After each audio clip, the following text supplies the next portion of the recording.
नमस्कार दोस्तों। आपको बहुत से सब्जेक्ट्स, बहुत सारे टॉपिक ऐसे लगते हैं जो कठिन हैं, लेकिन मैं आपको आसानी से बताने वाली हूँ उन कठिन विषयों को।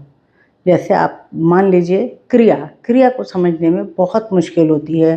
क्रिया कौन-सी पहचानें, क्रिया का क्या मतलब होता है। तो मैं आज आपको पूरी तरीके से आसानी से बताऊँगी। इसके बाद आपको क्रिया समझना आसान हो जाएगा। तो सबसे पहले तो ये जान लीजिए कि हर वाक्य में क्रिया होती है। हर जगह कुछ ना कुछ काम हो रहा होता है। जो काम हो रहा होता है वाक्य में, वो क्रिया होती है। जैसे मैंने कहा मोहन पुस्तक पढ़ता है, तो इस वाक्य में क्या हो रहा है? पढ़ने का काम हो रहा है, तो ये क्रिया है। परिभाषा इसकी ऐसे होती है कि जिन शब्दों से वाक्य में कोई क्रिया होने का पता चले, काम होने का पता चले, उसे हम क्रिया कहते हैं। तो जैसे मान लीजिए मैंने कहा मीनू नाच रही है, तो नाचना इसमें क्रिया है। राधा खाना खा रही है, तो यहाँ खा रही है ये क्रिया है। तो हर वाक्य में कोई ना कोई काम हो रहा होता है, वही क्रिया होती है। अब मैं बताती हूँ आपको, क्रिया से मिलता ही जुलता एक शब्द होता है धातु। धातु क्या होता है?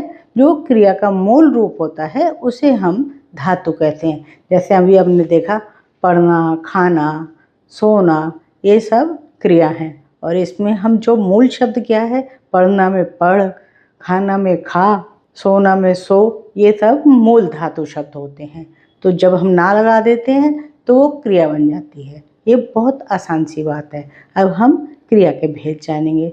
सबसे पहले कर्म के आधार पर भेद होते हैं, दूसरे संरचना के आधार पर होते हैं, तीसरे प्रयोग के आधार पर होते हैं। सबसे पहले कर्म के आधार पर भेद। कर्म के आधार पर दो प्रकार के भेद होते हैं, एक सकर्मक क्रिया और एक अकर्मक क्रिया। तो सकर्मक क्रिया क्या होती है? जिसमें स जमा कर्म, तो जिसमें साथ में कर्म रहता है, जिस वाक्य में कर्म होता है वो सकर्मक क्रिया होती है। और अकर्मक जिसमें अ जमा कर्म, जिसमें कर्म नहीं होता है, वो अकर्मक क्रिया होती है।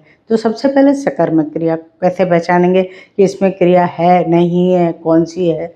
जैसे मैंने कहा मोहन किताब पढ़ता है, तो आपको दो शब्दों को याद रखना है, क्या और किसको। तो उससे आप आसानी से पहचान में आएंगे कि इसमें क्रिया है या नहीं है, सकर्मक क्रिया है या अकर्मक क्रिया है। मैंने कहा मोहन पुस्तक पढ़ता है, तो क्या पढ़ता है? पुस्तक पढ़ता है। तो इसका मतलब इसमें पुस्तक जो है कर्म है, तो वो जो है आपकी सकर्मक क्रिया हो गई। अब आपको किसको पूछने की वहाँ ज़रूरत ही नहीं पड़ी, क्योंकि पहली बार में ही आपका उत्तर मिल गया। जैसे मैंने कहा सोहन क्रिकेट खेलता है, तो मैंने कहा क्या खेलता है? इसमें जब देखा क्रिकेट खेलता है, तो ये सकर्मक क्रिया हो गई। और मैंने कहा वो ज़ोर से हंस रहा है, तो मैंने पूछा अगर इसमें कैसे पहचानेंगे क्रिया? ज़ोर से हंस रहा है, क्या हंस रहा है? उत्तर नहीं आया। किसको हंस रहा है? वो भी उत्तर नहीं आया। इसका मतलब ये हुआ कि इस वाक्य में क्रिया नहीं है, तो ये अकर्मक क्रिया हो गई। अब सकर्मक क्रिया के भी दो भाग होते हैं, एक कर्मक और द्विकर्मक। एक कर्मक का अर्थ होता है जिसमें एक कर्म होता है, और द्विकर्मक का अर्थ होता है जिसमें दो कर्म होते हैं। बहुत से वाक्य होते हैं जिनमें दो कर्म होते हैं। जैसे उदाहरण के तौर चिड़िया आकाश में उड़ रही है, तो मैंने इसमें भी वही पूछना है, क्या उड़ रही है, किसको उड़ रही है। क्या उड़ रही है मतलब कौन उड़ रही है? चिड़िया उड़ रही है। कहाँ उड़ रही है? आकाश में उड़ रही है। तो इसमें एक कर्म है, तो ये आकाश में, इसमें एक कर्मक क्रिया हो गई।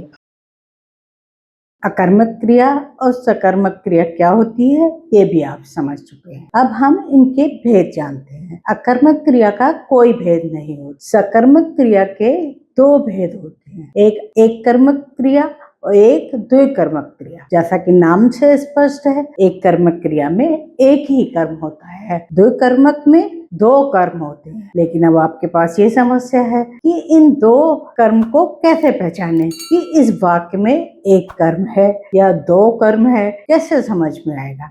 तो देखिए मैं आपको एग्जाम्पल से समझाती हूँ। सेठ ने ड्राइवर को कार की चाबी दी, तो इसमें आप कैसे पहचानेंगे? आप उसी तरह पहचानेंगे क्या किसको कर। दी तो जो है क्रिया हो गई, क्या दिया? चाबी दी, तो ये एक क्रिया हो गई। किसको दिया? ड्राइवर को दिया, तो दूसरी क्रिया हो गई। क्या? चाबी किसको? ड्राइवर को। तो दो यहाँ पर कर्म हो गए, तो ये क्या हुई? द्विकर्मक क्रिया हो गई। इस तरीके से आप दूसरा उदाहरण देखिए, माता रोटी बनाती है, तो यहाँ पर आप देखिए किस तरह समझेंगे। क्या बनाती है तो इसकी क्रिया हो गई। क्या बनाती है? रोटी बनाती है। किसके लिए बनाती है? उत्तर नहीं आया, तो इसका मतलब हो गया इसमें एक कर्म है, तो ये एक कर्मक क्रिया हो गई। अब हम आगे बढ़ेंगे। ये आप कर्म के आधार पर क्रिया समझ चुके हैं। अगला होता है संरचना के आधार पर क्रिया। संरचना के आधार पर क्रिया क्या होती है? दो प्रकार की क्रिया होती है। एक तो संयुक्त क्रिया होती है और दूसरी होती है प्रेरणार्थक क्रिया। अब संयुक्त क्रिया क्या होती है? संयुक्त क्रिया वो होती है जिसमें दो क्रियाएं आपस में जुड़ी रहती हैं। दो क्रियाएं आपस में जब जुड़ जाती हैं तो वो संयुक्त क्रिया हो जाती है। मैं आपको उदाहरण के द्वारा समझाऊंगी। आप इसकी परिभाषा ऐसे समझ सकते हैं, जो अलग अलग क्रियाओं के मेल से बनी हुई जो क्रिया होती है वो संयुक्त क्रिया होती है। जैसे राधा रोने लगी, तो रोना भी क्रिया है, लगी भी क्रिया है, तो दो क्रियाएं हैं, तो ये संयुक्त क्रिया हो गई। सोहन ने खाना खा लिया, तो यहाँ पर देखिए खाना भी खा लिया मतलब खाना, ये भी एक क्रिया है, लिया भी एक क्रिया है, तो ये संयुक्त क्रिया हो गई। राजा घर से चला गया, तो चला भी क्रिया है और गया भी क्रिया है, तो दो क्रियाएं हो गई, संयुक्त क्रियाएं हो गई, तो इसे हम संयुक्त क्रिया कहते हैं। अगली होती है प्रेरणार्थक क्रिया।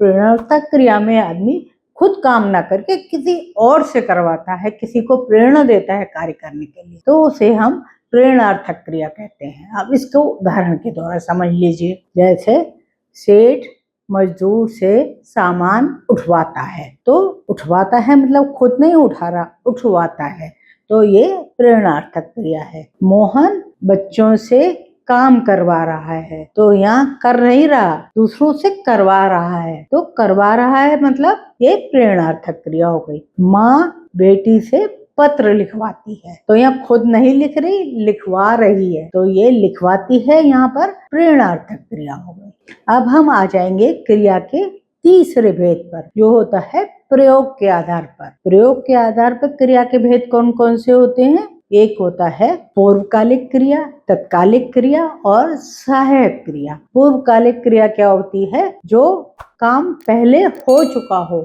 उसके बारे में जब हम वाक्य में दो क्रियाओं का प्रयोग करते हैं, तो जो पहले काम किया होता है उसको हम पूर्वकालिक क्रिया कहते हैं। जैसे वह खाना खाते ही चला गया, तो खाना पहले खाया, ये एक क्रिया है खाना खाना, चला गया दूसरी क्रिया है, तो पहले क्या किया? पहले खाना खाया, तो ये पूर्वकालिक क्रिया हो गया। खाना खाकर पूर्वकालिक क्रिया हो गई। वह पढ़कर सो गया, तो यहाँ दो क्रिया कौन सी हुई?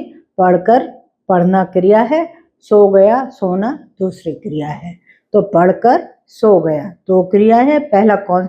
तुरंत किया, लेकिन पूर्वकालिक क्रिया में क्या होता है? दोनों काम किए जाते हैं, एक पहले और एक बाद। तो पूर्वकालिक क्रिया क्या हुई? जैसे वह पढ़कर सो गया, तो पहले पढ़ा और फिर सो गया, तो पहली क्रिया क्या हुई? पढ़कर, तो पढ़कर जो है पूर्वकालिक क्रिया हो गई। अब हम जानेंगे तत्कालिक क्रिया क्या होती है। तत्कालिक क्रिया होती है उसी समय, आप समझिए उसी समय जो काम होता है वो तत्कालिक क्रिया होती है। जैसे वह बाहर निकलते ही गिर गया, तो दोनों काम एक साथ हुए, निकला और गिर गया। निकलना भी क्रिया है और गिरना भी क्रिया है, तो तत्कालिक क्रिया क्या हुई? निकलते ही तत्कालिक क्रिया है। शेर को देखते ही वह बेहोश हो गया, तो देखते ही देखना भी क्रिया है और बेहोश हो गया ये भी क्रिया है। तो आप कैसे समझेंगे? देखते ही तुरंत हो गया दूसरा काम, तो उसको हम कह रहे हैं देखते ही जो है वो तत्कालिक क्रिया है। तो इसका मतलब ये हुआ जो पूर्वकालिक क्रिया होती है उसमें कर या करके शब्द जरूर आता है, जबकि यहाँ पर करते ही वो काम हो जाता है, तब वो तत्कालिक क्रिया होती है। तीसरी होती है सहायक क्रिया। सहायक क्रिया को आप कैसे कहते हैं? इंग्लिश में जो होता है हेल्पिंग वर्ब, जो क्रिया के साथ उसकी सहायता करने वाले शब्द होते हैं, उसे हम सहायक क्रिया कहते हैं। इसको आप उदाहरण के द्वारा आसानी से समझ पाएंगे। जैसे सामान्यतः वाक्य है वह जा रहा है, तो जा जाना तो क्रिया है, रहा है उसका हेल्पिंग शब्द है, तो उसे हम कहेंगे सहायक क्रिया। रहा है ये सहायक क्रिया हो गई। वह खाना खा चुका है, तो खाना जो है वो क्रिया है, चुका है ये सहायक क्रिया हो गई। सहायक क्रिया का कोई एक उदाहरण और देख लीजिए। मोना बाजार जा चुकी है, तो जाना तो क्रिया है, चुकी है जो है इसका सहायक शब्द है, हेल्पिंग वर्ब है, तो चुकी है जो है ये सहायक क्रिया हो गई। अब आप एक क्रिया तो समझ चुके हैं, तो आपको इसको अभ्यास करते रहना होगा और समझते रहना होगा पूरी परिभाषा को कि क्रिया को हम कैसे पहचानते हैं। आपका जब एग्जाम हो या आपकी पुस्तक में आपको कहीं पर अभ्यास तालिका में करना हो या कहीं उत्तर लिखना हो, तो जब तक आप इसको अच्छी तरीके से समझेंगे नहीं, तब तक आप पहचान नहीं पाएंगे कि कौन सी क्रिया है। देखते रहिए लॉजिक टच। हाँ दोस्तों, इसे सब्सक्राइब करना हरगिज मत भूलिएगा। फिर मिलेंगे, बाय।